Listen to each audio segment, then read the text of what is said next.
Shalom anak-anakku dan saudara yang terkasih di dalam Tuhan Yesus. Mengucap syukur pagi hari ini atas kemurahan Tuhan, kita bisa menikmati kebaikan Tuhan satu hari lagi. Dan pada pagi hari ini mari kita suburkan tanah hati kita dengan belajar lebih dalam lagi tentang firman Tuhan. Dan apapun yang disampaikan Tuhan kiranya bisa jadi berkat buat kita semua. Sebelum Miss mulai, mari kita awali dengan doa. Terima kasih Tuhan Yesus, musim demi musim kami lalui dan semua atas kemurahan Tuhan hingga pada pagi hari ini kami boleh tetap menikmati kebaikan Tuhan di dalam hidup kami. Mari Tuhan persiapkan hati kami untuk kami boleh mendengarkan apa yang dari Tuhan, belajar mengenai firman-Mu, mengucap syukur dengan segala keadaan yang Tuhan berikan dalam hidup kami Tuhan.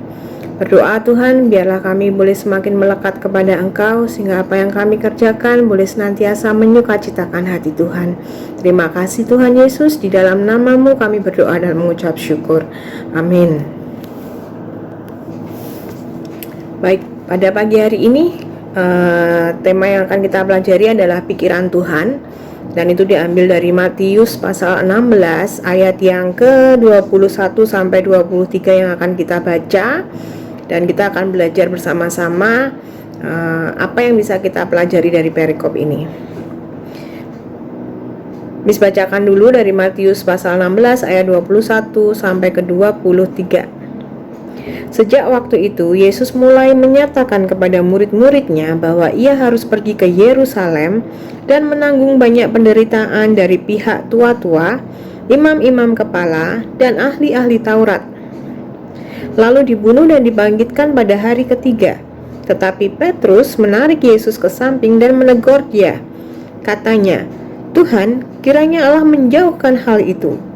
Hal itu sekali-kali tidak akan menimpa engkau."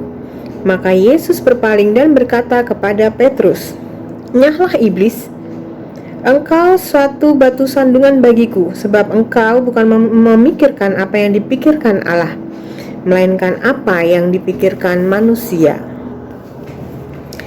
Baik, di sini dikatakan bahwa Tuhan Yesus sudah bilang kepada murid-muridnya bahwa Tuhan akan mengalami penderitaan, kemudian Tuhan akan mati di kayu salib, kemudian akan dibangkitkan di hari ketiga.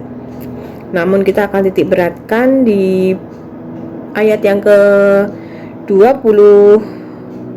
Di sini dikatakan, tetapi Petrus menarik Yesus ke samping dan menegur dia, katanya, "Tuhan, kiranya Allah menjauhkan hal itu. Hal itu sekali-kali takkan menimpa engkau." Nah, semua orang termasuk Petrus mungkin tidak menginginkan hal yang buruk terjadi kepada Tuhan Yesus. Semua orang pasti menginginkan hal yang baik terjadi dalam kehidupan kita. Untuk itulah mengapa Petrus menarik Tuhan Yesus, kemudian dia bilang, di sini dikatakan, kiranya Allah menjauhkan hal-hal itu sekali-kali tidak akan menimpa engkau. Petrus tidak menginginkan orang yang dikasihinya mengalami hal-hal yang buruk. Demikian pula dengan kita tidak ingin orang-orang yang kita kasihi mengalami hal yang buruk, sehingga dalam setiap doa kita selalu memanjatkan sesuatu yang baik untuk orang-orang yang kita kasihi. Petrus berkata demikian karena Petrus begitu mengasihi Tuhan Yesus. Namun Petrus tidak mengetahui bahwa kesulitan-kesulitan memang harus Tuhan Yesus hadapi untuk kemudian bisa membebaskan kita manusia ini dari belenggu dosa. Nah, apa yang dipikirkan Petrus itu adalah pikiran-pikiran manusia pada umumnya, di mana kita tuh senantiasa menjauhkan kesulitan dan penderitaan dalam hidup kita. Kita selalu menginginkan hal-hal yang baik yang terjadi di dalam hidup kita. Demikian pula dengan Petrus, tidak ingin hal yang buruk itu terjadi menimpa Tuhan Yesus. Di sini Petrus tidak mengetahui bahwa Allah itu punya rencana atas kehidupan Tuhan Yesus, di mana Tuhan Yesus harus mengalami penderitaan, kemudian melalui penderitaan tersebut Tuhan Yesus bangkit dan nama Tuhan akan ditinggikan. Tidak sampai dalam pemikiran Petrus hal-hal yang demikian. Dan hal tersebut adalah hal yang sulit untuk dimengerti oleh Petrus, padahal apa yang dialami oleh Yesus nantinya juga akan dialami oleh pengikut-pengikutnya yang akan meneruskan misi Tuhan Yesus untuk menjadi manusia. Tidak ada hidup yang selalu menyenangkan yang harus mereka lalui, melainkan kita ini harus pikul salib.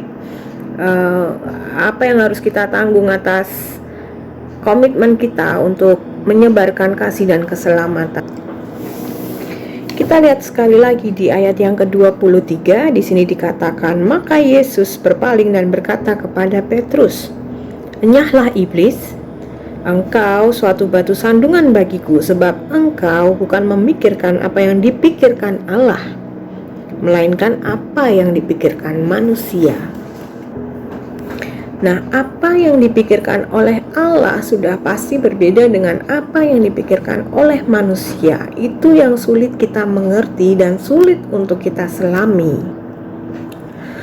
Perlu kita ketahui bahwa apa yang menurut manusia baik itu belum tentu berkenan menurut Allah. Begitu juga sebaliknya, apa yang menurut manusia buruk belum tentu itu menurut Allah buruk. Nah, tidak ada yang tahu apa yang menjadi kehendak Tuhan dalam hidup kita selain kita menyerahkan hidup kita sepenuhnya kepada Tuhan. Kemudian kita beriman, dan di sini ada hal yang perlu kita lakukan, yaitu setiap kali kita merancangkan sesuatu, merencanakan sesuatu, jangan pernah lupa untuk melibatkan Tuhan. Libatkan Tuhan, minta Tuhan ikut bekerja di dalamnya, karena yang kita tahu rencana Tuhan itu yang baik buat kita, ya.